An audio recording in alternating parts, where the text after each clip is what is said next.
അച്ഛമ്മയുടെ വീട്ടുകാർ വന്നിട്ടുണ്ട്. പൊന്നും പണവും ഒന്നും അവർ ചോദിക്കുന്നില്ല. നിന്നെ മാത്രം മതിയെന്നാ പറയുന്നത്. ഞാൻ എന്ത് മറുപടിയാണ് കൊടുക്കേണ്ടത്?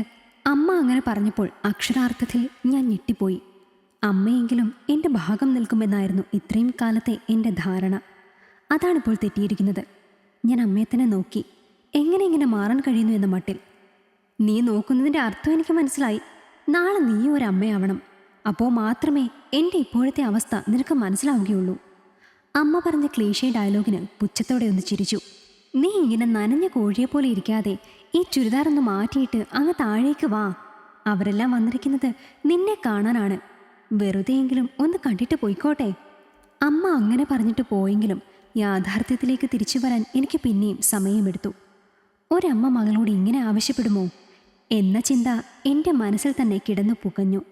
ഓർമ്മകൾ കുറച്ച് ദിവസം മുന്നിലേക്ക് പോയി. +2 കഴിഞ്ഞപ്പോൾ വലിയ മാർക്കൊന്നുമില്ലാത്തത് കൊണ്ട് പിന്നെ പഠിക്കേണ്ട എന്ന് തീരുമാനിക്കുകയായിരുന്നു. അങ്ങനെയാണ് അടുത്തുള്ളൊരു ഗാർമെൻറ്റ്സിൽ ജോലിക്ക് പോകാൻ തുടങ്ങിയത്. ആദ്യമേ കുറച്ച് തയ്യൽ വശമുണ്ടായിരുന്നത് കൊണ്ട് അവിടുത്തെ ജോലി എളുപ്പമായിരുന്നു. പോരാത്തതിന് അത്യാവശ്യം കാശും കിട്ടും. അമ്മയ്ക്കായിരുന്നു കൂടുതൽ സമ്മതം ഞാൻ ജോലിക്ക് പോകുന്നത്. അച്ഛൻ ചെറുപ്പത്തിലേ മരിച്ചതാണ്. അമ്മയും ഞാനും അനിയത്തിയും മാത്രമാണ് ഇപ്പോൾ ഈ വീട്ടിലുള്ളത്. 1 വർഷം മുൻപ് വരെ അച്ഛമ്മയും ഉണ്ടായിരുന്നു. അച്ഛമ്മയുടെ പെൻഷൻ ഉണ്ടായിരുന്ന സമയത്ത് ഇത്രത്തോളം ബുദ്ധിമുട്ടില്ലായിരുന്നു. അച്ഛമ്മ മരിച്ച് കിട്ടാതായപ്പോൾ പിന്നെ ഞങ്ങളുടെ ദുരിതം കൂടിക്കൂടി വന്നു. അടുത്തുള്ളൊരു ഫാക്ടറിയിലെ സാധാരണ തൊഴിലാളിയായ അമ്മയെക്കൊണ്ട് മാസത്തിൽ 2 അറ്റം കൂട്ടിമുട്ടിക്കാൻ പോലും കഴിയാതെയായി. അങ്ങനെയാണ് ഞാൻ +2 കഴിഞ്ഞ സമയത്ത് ജോലിക്ക് പോകാൻ തുടങ്ങിയത്. ആദ്യം പണി അറിയാത്തത് കൊണ്ട് നന്നായി കഷ്ടപ്പെട്ടു. എന്നാൽ വളരെ വേഗത്തിൽ ഞാൻ എല്ലാം പഠിച്ചെടുത്തു. അതോടെ മാനേജ്മെൻറ്റിൻ്റെ കഠിനാധ്വാനികളുടെ ലിസ്റ്റിൽ ഞാനും കയറിപ്പറ്റി. പിന്നീട് ശമ്പളത്തിൽ ചെറിയ വർധന. എല്ലാം കൊണ്ടും നല്ല പോലെ മുന്നോട്ട് പോയിരുന്ന സമയമായിരുന്നു അത്. ഒരു ഓണസമയം. എക്സ്ട്രാ പൈസ കിട്ടുന്ന കാലമാണ്. അതുകൊണ്ട് തന്നെ ഓരോ ദിവസവും ജോലിക്ക് പോകാൻ വല്ലാത്ത താല്പര്യമായിരുന്നു. സീസൺ സമയമായതുകൊണ്ട് കുറച്ച് കൂടുതൽ നേരം എനിക്ക് ഗാർമെൻറ്റ്സിൽ ചിലവഴിക്കേണ്ടി വന്നു. അന്ന് വൈകിട്ട് ഏറ്റവും അവസാനത്തെ ബസ്സിലാണ് വീട്ടിലേക്ക് പോകുന്നത്. ബസ് സ്റ്റോപ്പിൽ നിന്നും 2-3 കടകൾ കഴിഞ്ഞാൽ പിന്നെ വിജനമായ വഴിയാണ്. അത് കഴിഞ്ഞ് ഒരു പൊട്ടിപ്പൊളിഞ്ഞ ബിൽഡിങ്ങും കഴിഞ്ഞ് വേണം വീട്ടിലേക്കെത്താൻ. ചെറിയ മഴക്കാറുള്ളതുകൊണ്ട് എത്രയും പെട്ടെന്ന് വീടെത്തിയാൽ മതിയെന്നും പറഞ്ഞ് ഞാൻ നടക്കുകയുമല്ല ഓടുകയുമല്ല എന്ന രീതിയിലാണ് വീട്ടിലേക്ക് പോകുന്നത്. മൊബൈലിൻ്റെ ഇത്തിരി വെട്ടം മാത്രമേ കയ്യിലുണ്ടായിരുന്നുള്ളൂ. ഞങ്ങളുടെ വീടിൻ്റെ കുറച്ചപ്പുറത്തുള്ള ഒരു പൊട്ടിപ്പൊളിഞ്ഞ ബിൽഡിങ്ങിൽ സാമൂഹ്യ വിരുദ്ധർ കുടിക്കാനും മറ്റും തിരഞ്ഞെടുക്കുന്ന സ്ഥലമായിരുന്നു. എല്ലാവർക്കും അത് പാസ് ചെയ്തു പോകാൻ ചെറിയ ഭയമുണ്ട്. മിക്കവാറും നേരം വൈകി വരുന്നവരെല്ലാം കാത്ത് അവരുടെ വീട്ടിൽ ആരെങ്കിലുമൊക്കെ അവിടെ ഉണ്ടാകും. എനിക്ക് പിന്നെ ആരുമില്ലാത്തത് കൊണ്ട് ഒറ്റയ്ക്ക് തന്നെ വരണം. ബിൽഡിങ്ങിൻ്റെ അവിടെ എത്തിയപ്പോൾ ആരും എന്നെ പിന്തുടരുന്ന പോലെ തോന്നിയിരുന്നു. പേടികൊണ്ട് ഞാൻ നടത്തം വളരെ വേഗത്തിലാക്കി. എന്നാൽ ആരും എന്നെ പിടിച്ച് ബിൽഡിങ്ങിലേക്ക് വലിച്ചഴച്ചു കൊണ്ടുപോയി. ഈ നാട്ടിലെ തന്നെ അത്യാവശ്യം കുടിയനും തല്ലുകൊള്ളിത്തരവുമുള്ള പ്രജുലായിരുന്നു അത്. എന്നെ ഉപദ്രവിക്കരുത് എന്ന് ഞാൻ അവൻ്റെ കാല് പിടിച്ച് കരഞ്ഞു. പക്ഷെ അവൻ കൂട്ടാക്കിയില്ല. എൻ്റെ സാരി വലിച്ചഴിച്ചു. കുതിരപ്പോക്കാൻ നോക്കി എൻ്റെ ബ്ലൗസ് പുറകിൽ നിന്ന് അവൻ വലിച്ചു കീറി. വീണ്ടും വീണ്ടും ഞാൻ അവനോട് ഒന്നും ചെയ്യരുത് എന്ന് അപേക്ഷിച്ചു. പക്ഷെ അതൊന്നും മനസ്സിലാക്കാനുള്ള ബുദ്ധി അവനപ്പോൾ ഉണ്ടായിരുന്നില്ല. അതെല്ലാം ലഹരിയുടെ പിടിയിലായിരുന്നു. പാൻ മസാലയുടെ മനം മടുപ്പിക്കുന്ന ദുർഗന്ധം അവിടെയെല്ലാം നിറഞ്ഞു. മഴ തീവ്രമായി പെയ്യാൻ തുടങ്ങി. അവൻ എൻ്റെ ദേഹത്തേക്ക് പടർന്നു കയറി. ആദ്യമൊക്കെ ഒരുപാട് എതിർത്തു, കുറെ കരഞ്ഞു. പക്ഷെ മഴയുടെ ശബ്ദം കാരണം ആരും ഒന്നും കേട്ടില്ല. തളർന്നു പോയ എന്നെ അവൻ പലവട്ടം ഭോഗിച്ചു.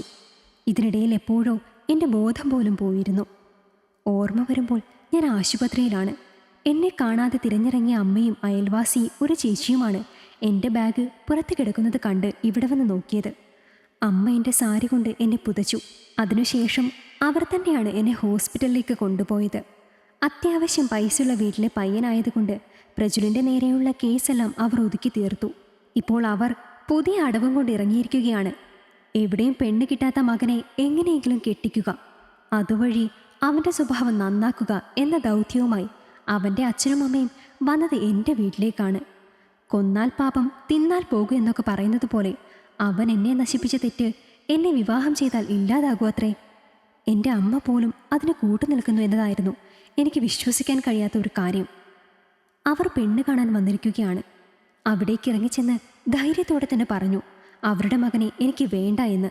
മാത്രമല്ല, അവൻ എത്രത്തോളം ശിക്ഷ വാങ്ങി കൊടുക്കാൻ കഴിയുമോ അത്രത്തോളം ഞാൻ അതിനുവേണ്ടി പരിശ്രമിക്കുമെന്ന്.